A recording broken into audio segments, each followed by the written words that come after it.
भूतिया call centre. Sayapur शहर में शांति कुंज नाम का कॉल सेंटर था।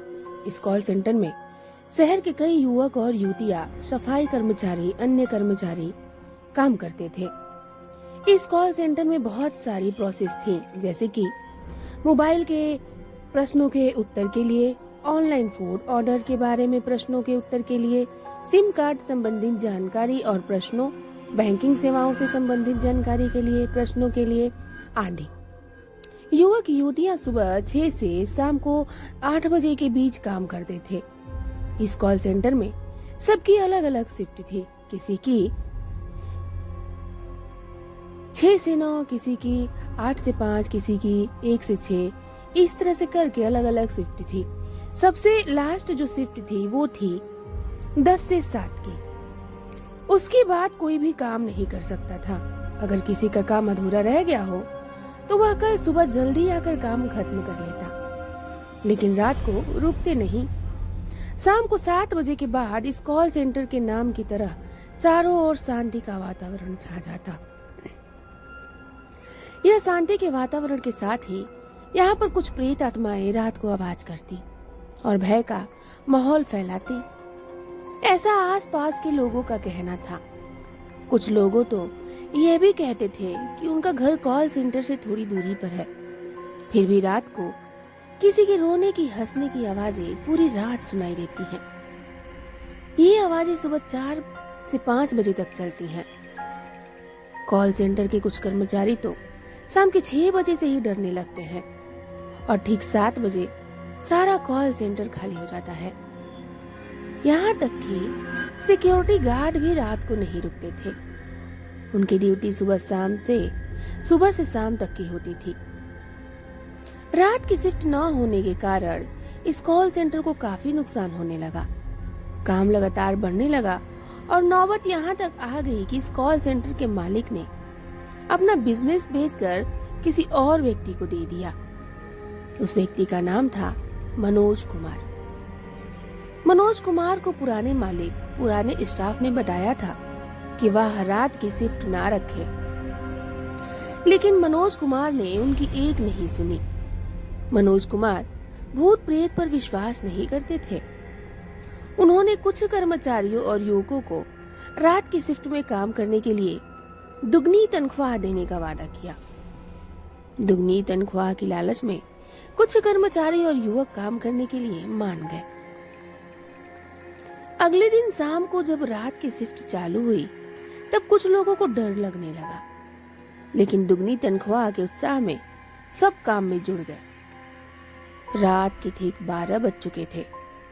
सिम कार्ड प्रोसेस के कुछ युवक हेडसेट पहनकर कॉल्स ले रहे थे और ग्राहकों की समस्या का समाधान कर रहे थे।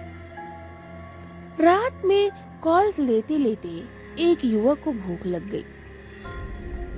वह खाना खाने के लिए नीचे गया। उस युवक का नाम था सुनील। कॉल सेंटर से काफी दूरी पर एक चाइनीज रेस्टोरेंट था। वहां पे सुनील ने चाइनीज ऑर्डर किया। थोड़ी देर में सुनील के पास एक दूसरा युवक आया, जिसने अपना नाम विशाल बताया और कहा कि वह इसी कॉल सेंटर में रात की शिफ्ट में ऑनलाइन फूड ऑर्डर प्रोसेस में काम करता है। दोनों ने चाइनीज खाते खाते काफी बातें की और फिर दोनों साथ में कॉल सेंटर की तरफ जाने लगे। विशाल कुछ देर चलने के बाद सुनील के पीछे पीछे चलने लगा। सुनील अपनी बातों में इतना मशगूल था कि उसको पता ही नहीं था कि पीछे कोई है या नहीं। कॉल सेंटर बस अब थोड़ी ही दूरी पे था और सुनील ने पूछा, विशाल, तुम सुन रहे हो ना? सुनील ने पीछे मुड़कर देखा तो विशाल कहीं नहीं था। यह देख सुनील बहुत डर गया और जितना तेजी से हो सका वहां से भागा। बीच में उसको यह एहसास भी हुआ कि पीछे उसके पैर कोई खींच रहा है, लेकिन उसने अपने आप को छुड़ाते हुए कॉल सेंटर की तरफ भागा।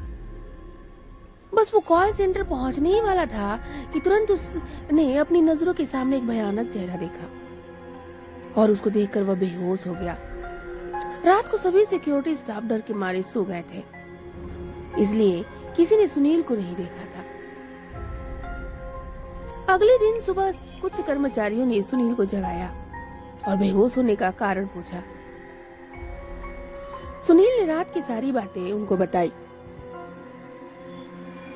मनोज कुमार के अलावा सबको यकीन हुआ, लेकिन मनोज कुमार ने कहा, बेटा यह सब एक भ्रम है, तुम्हारे मन में जरूर कोई बुरा ख्याल आया होगा, इसलिए तुम्हें ऐसा लगा होगा।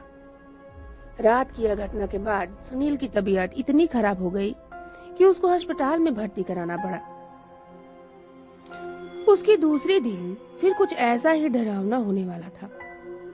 ऑनलाइन फूड ऑर्डर प्रोसेस के युवक एक दूसरे के साथ मस्ती करते करते कॉल्स ले रहे थे और ग्राहकों के प्रश्नों का उत्तर दे रहे थे कि रात के ठीक 2 बजे समीर नाम का एक युवक वॉशरूम जाने के लिए अपनी जगह से खड़ा हुआ और वॉशरूम की ओर आगे बढ़ा। तो इसकी आगे की कहानी हम नेक्स्ट पार्ट में सुनेंगे। अगर आपको स्टोरी पसंद आ रही हो तो इस चैनल को जल्दी से सब्सक्राइब कर लीजिए, ताकि बहुत सारी मजेदार हॉरर स्टोरी आपको सुनने मिले, और लाइक और शेयर करना ना भूलिएगा। मैं मिलती हूँ इसके अगले भाग के साथ, तब तक के लिए बाय बाय, टेक केयर।